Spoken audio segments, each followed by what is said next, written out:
A wedding is one of the most important events in life, marking a new beginning for a newlywed couple. Today, my husband and I attended my sister-in-law's wedding. Truth be told, I didn't really want to go, but I ended up going anyway.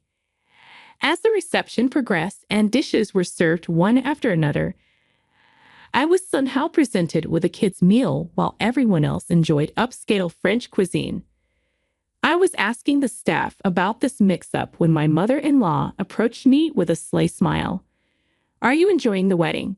she asked, looking down on me. Before I could respond, my husband spoke up. "My name is Olivia.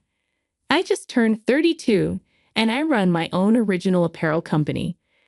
I'm married to William, who is 2 years older than me. We got married 3 years ago after meeting at a department store.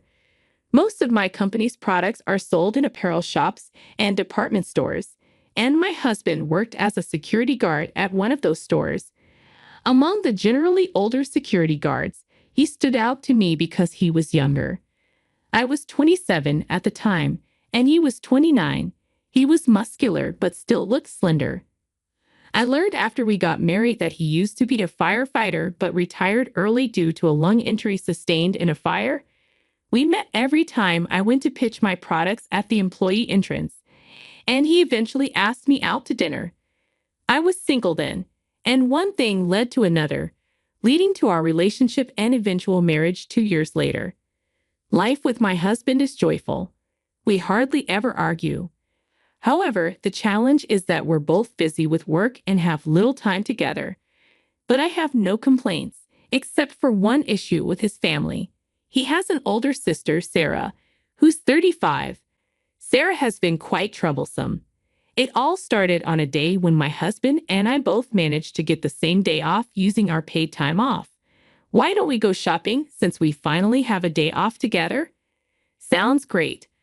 I've been wanting new shoes, so that's perfect. We rarely have the same days off. Due to my role as a business owner, I can't easily take time off, and it's my fault as the owner. It's harder for me to take days off naturally, in a sense. Have the least priority taking days off.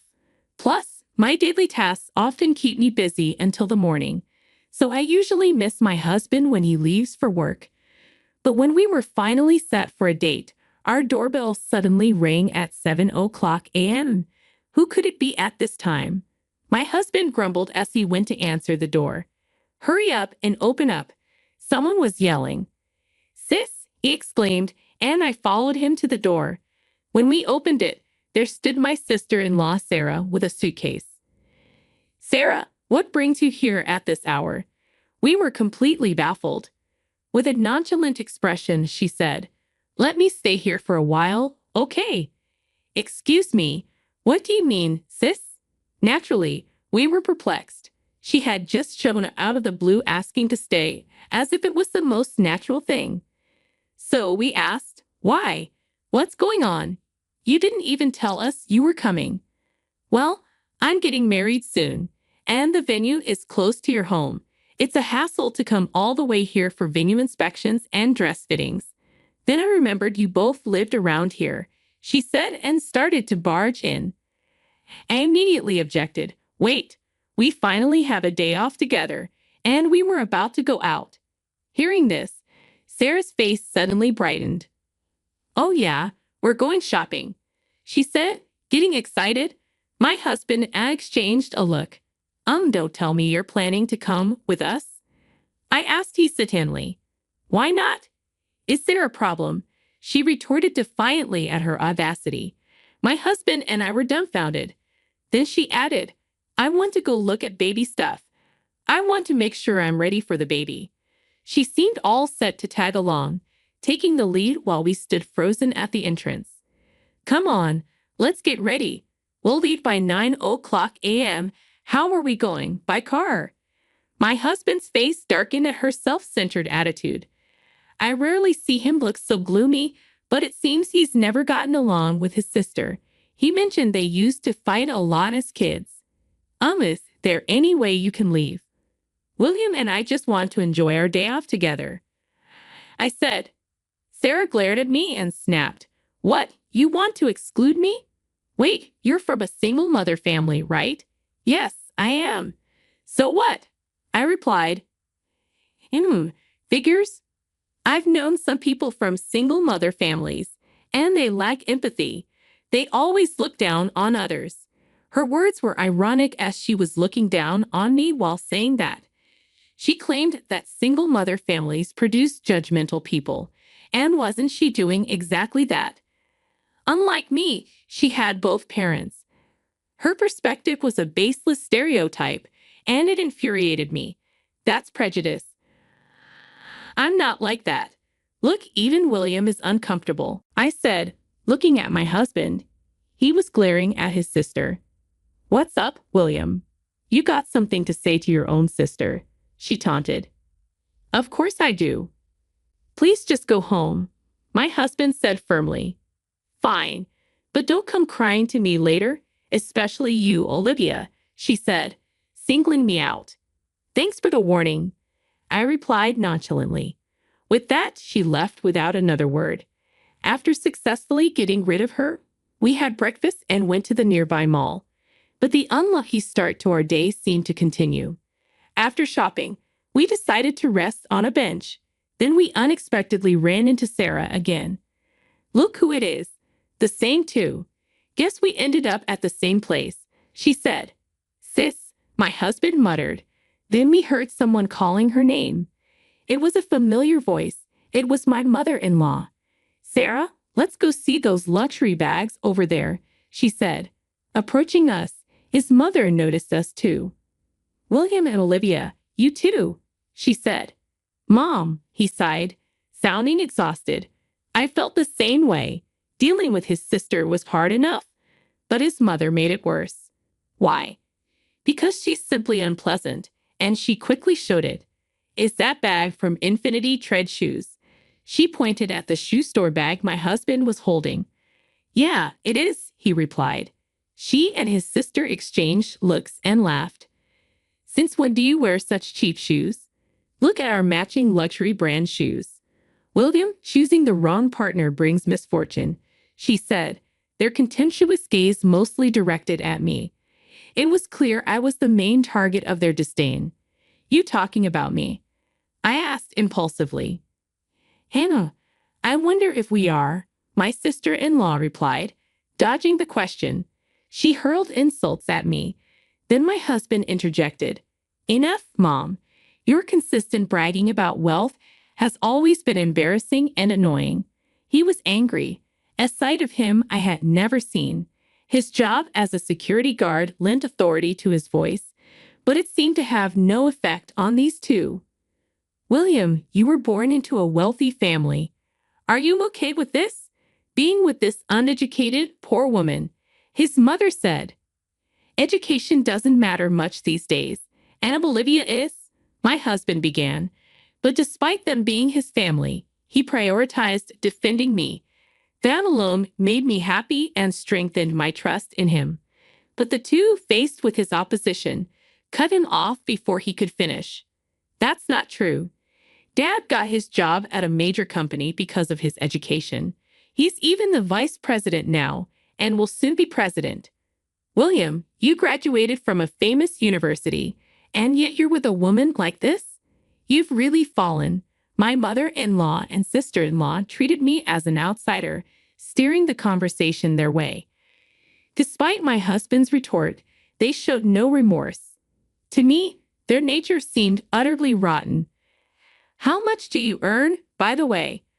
My dad earns 120. I began, but before I could finish, my sister-in-law interrupted. Wait, 120 a month? She laughed mockingly. Sorry, I should have been more considerate. That must be tough, especially for a dropout. Hey, enough. My husband tried to interject.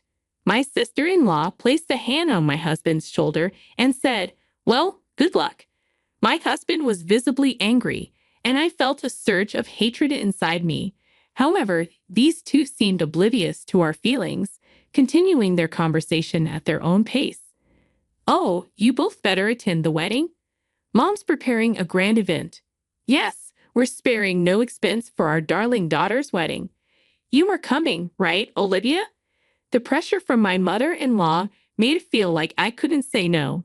My husband, being family, would obviously attend. Reluctantly, I agreed to go. If my husband weren't going, I would never attend such a wedding. The day of my sister-in-law's wedding arrived. I finished my pile of work and even got a new dress with my husband for the occasion. Arriving at the venue, it was clear my mother-in-law wasn't exaggerating. The luxury hotel, the huge ballroom decorations, and the size of the wedding cake all spoke of extravagance. You both made it, my mother-in-law approached us upon arrival.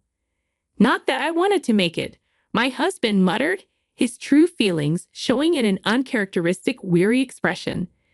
This wedding cost $100,000. We have 500 guests, and the meal is a special course by a top chef. Impressive, isn't it? Only we could do this, she boasted, looking down on everyone. Passers-by only offered polite, light smiles and nods. I was appalled by her need to flaunt her status. Why didn't you spend this much on our wedding? My husband asked, reflecting our reality. Our wedding was modest, costing $20,000. It was a simple wedding with only relatives and a few friends invited, but I was still happy with it. I was content, but in terms of treatment, it was indeed unfair. After all, my husband is her blood-related son. What are you saying? Sarah's Spanky Alex will soon work directly under Dad. When Dad becomes president, he'll be groomed to be a key player in the company. It's only natural we welcome him appropriately. My mother-in-law laughed proudly. While we were talking, my father-in-law joined us. Emily, it's almost time for Sarah and Alex to make their appearance. Aren't you going to take pictures in the front row? It felt like he was putting an end to our conversation, but it seemed he too was at odds with us. After speaking to my mother-in-law, he turned to us and said, "It's been a while, Olivia. You should feel honored just to be invited to such a lavish wedding. You'll probably never experience anything like this again in your life." Unlike my mother-in-law, he spoke calmly, but his words were laced with condescension. My husband couldn't help but retort, "Why do you have to say it like that, Dad?" My father-in-law replied with a cold expression, "Don't get me wrong. I never approved of your marriage. Remember the conditions I set?" My husband glanced at me briefly before looking away. What was about to be revealed was new to me. Turning away from me, my husband spoke weakly, graduate from a famous university, earned over $100,000 a year. That's right, you remember well. And Olivia, turning his gaze briefly to me and then back to my husband, he continued, Olivia did drop out, but it doesn't matter. She's making money.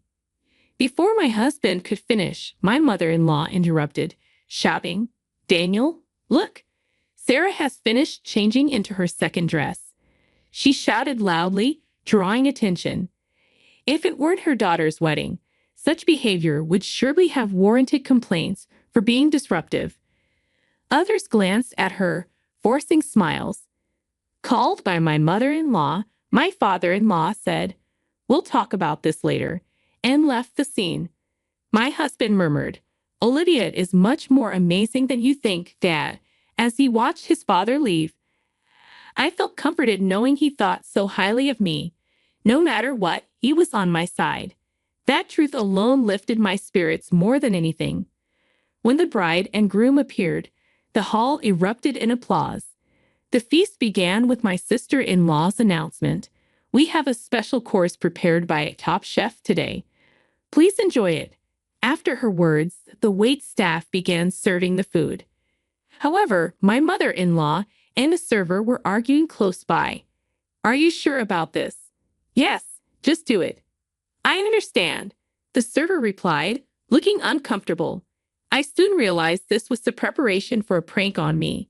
With the large number of guests, serving the food took time. When my meal finally arrived, I was taken aback. "Huh?" In front of me was a kid's meal. I immediately asked the server, Excuse me, but there must be a mix-up. I questioned calmly, despite thinking such a mistake was unusual. The server looked at me uncomfortably, the same one who had spoken with my mother-in-law earlier. Can you replace it, please? I added as the server remained silent. Finally, he spoke. This isn't a mistake. I was instructed to serve you the kids' meal. What? My voice of surprise made my husband join the conversation. What's wrong, Olivia? Why a kid's meal? He too was surprised to see my meal. Why is my meal different from everyone else's? It was more embarrassing than shocking. People around started to stare at me. Why do you have a kid's meal? My husband asked. I don't know either, I replied. Then my mother-in-law approached, laughing. How's your meal? Perfect for a dropout from a single-parent home, right? If you don't like it, you can leave, she taunted. Her unilateral spouting had me reaching my limit of patience. No matter how much I disliked my sister-in-law, I couldn't ruin someone else's wedding. I had been holding back because of that, but if the orchestrator of the wedding was causing the disruption, there was no need for me to keep holding back. Just as I was about to respond, my husband spoke up first. Seriously, what are you doing? Aren't you embarrassed by this childish behavior? His tone was calm but filled with anger, his eyes not smiling. I had never seen such a cold expression from him, as if he was looking down on an inferior creature. What childish behavior? What are you talking about? My mother-in-law feigned ignorance, but my husband didn't let her get away with it. Everything. Why serve a kid's menu to an adult? It's obvious Olivia wouldn't order such a thing, he said. My mother-in-law retorted, her face turning red. Marrying a poor woman, and you dare to talk back to us. You've become a mere commoner since you married her, away from our elite path. What a terrible way to speak. Though the notion that wealthy people are superior exists everywhere, my mother-in-law seemed to exceed that by far. I interrupted their conversation and spoke coldly to her. True, I did drop out. That's because my parents passed away before I could finish middle school. But now I'm the president of a company. President. I bet it's nothing significant, she sneered, unrelenting. Seeing this, I sighed. I didn't want to do this because it's so childish. I muttered, prompting a curious look from my mother-in-law. What exactly do you do? She asked arrogantly, thinking she was in a superior position. It was disgusting to see such an attitude. Daniel's company is Solar Burst Innovations, right? Yes, that's right, and he'll be the next president, she replied proudly. Is that so? By the way, the current president, Morgan, is a major client of my company. The socks distributed in his company every month are commissioned directly to my company by Morgan himself. What? My mother-in-law was momentarily lost for words. The socks I mentioned, developed by my company, were exceptional for their comfort even after long hours of wear. Originally, the technology was used for t-shirts but was expanded to all clothing types. Everything Morgan wore was from our company. I was the one who suggested he try our socks for his entire company, and since then, our relationship had been close professionally. As mentioned, everything he wears is made by our company. That means even if you boast about your husband becoming the next president, if I report to Morgan about you, that might just remain a dream. I said. My mother-in-law's face turned pale as if a fever had broken. You know him. The president of my husband's company. Did you know Morgan didn't go to high school either? I continued. What? He's one of those uneducated people you despise. Shall I convey your words about the importance of education to him exactly as you said them to me? My mother-in-law pleaded. Please, no, don't do that. Her demeanor completely weakened. People like her crumble easily when they realize their power is threatened. My father-in-law rushed over, and I repeated the same to him. Daniel, I'll advise Morgan not to make you the president, I warned. Please don't do that, he begged. If that happens, does your pride not allow it? My onslaught was relentless. I was surprisingly calm while confronting both of them. As I stood up to my in-laws, the surrounding crowd became noisy. Of course, they did. Trouble had started just as the meal began, and only our table's progress had stopped. Sensing the commotion, my sister-in-law approached our table. "What's all this fuss about?" she asked, unaware of the situation. "Sarah, by the way, I make over $120,000 a year. My business is stable thanks to that. I didn't tell you the other day because you interrupted our conversation." Upon hearing this, my sister-in-law's face contorted. She stood frozen, gripping the hem of her dress. After I fought back, the entire in-law family looked as if their souls had been sucked out in an instant. "So everything we've been doing to you is—" Sarah started. "Yes, just harassment towards me and self-destructive acts that undermine Daniel's position," I declared. As I said this, my mother-in-law suddenly changed her attitude and knelt on the floor. She clasped her hands together. "I'm sorry, please, I beg you. Forgive me." I wondered if she had any pride left at all. Her readiness to get on the floor so easily seemed almost refreshing, but it still wasn't a reason for me to forgive them. "No, I won't. You've judged and insulted people based on their appearances. You should face the consequences. Please, we've almost used up our savings for this wedding. If I don't become president and get a higher salary, we'll struggle financially," my father-in-law said, following my mother-in-law's example by getting on the floor. My sister-in-law watched with a powerless expression and then asked weakly, "Huh, Dad, you're out of money?"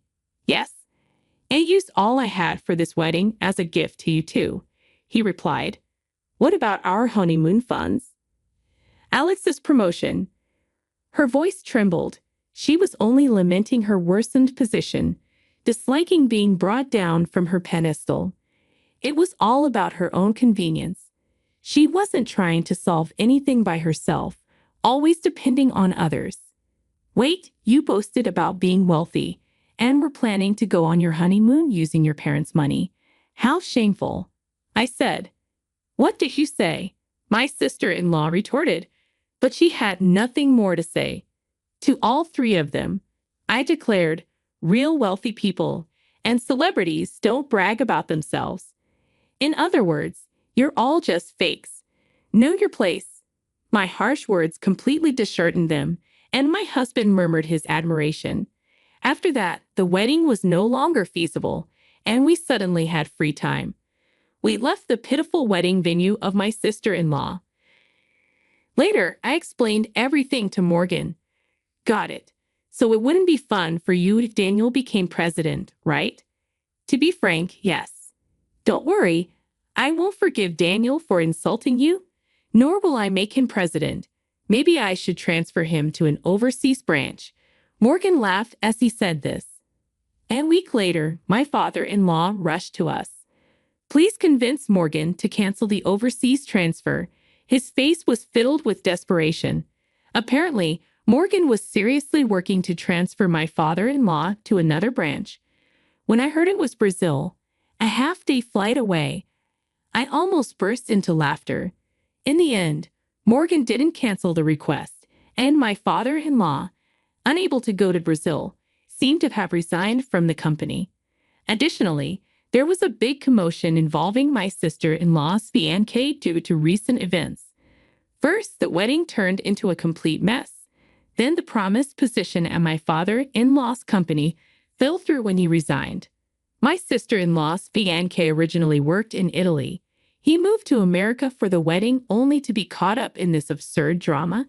In the end, my sister-in-law's marriage was called off, and she was in great shock. She ended up in the hospital. My mother-in-law, affected by the downfall of my father-in-law and the mental breakdown of my sister-in-law, lost all her hair and now looks like an old woman. As my husband said, the lives of these three people who freely insulted others lost their shine in an instant, like a diamond that turns out to be just a lump of carbon. The wealthy life of my in-laws was nothing but a facade of pretense. Life can hinge on a single event, influencing the future. This applies equally to both good and bad events. This was indeed such an occasion, I believe.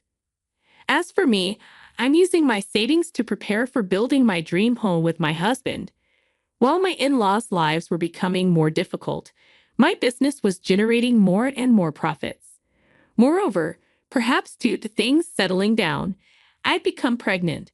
With financial stability and a growing family, we must seem like celebrities to my current in-laws. Still, I made a promise to myself to live happily with my husband and our future child, never becoming arrogant no matter what.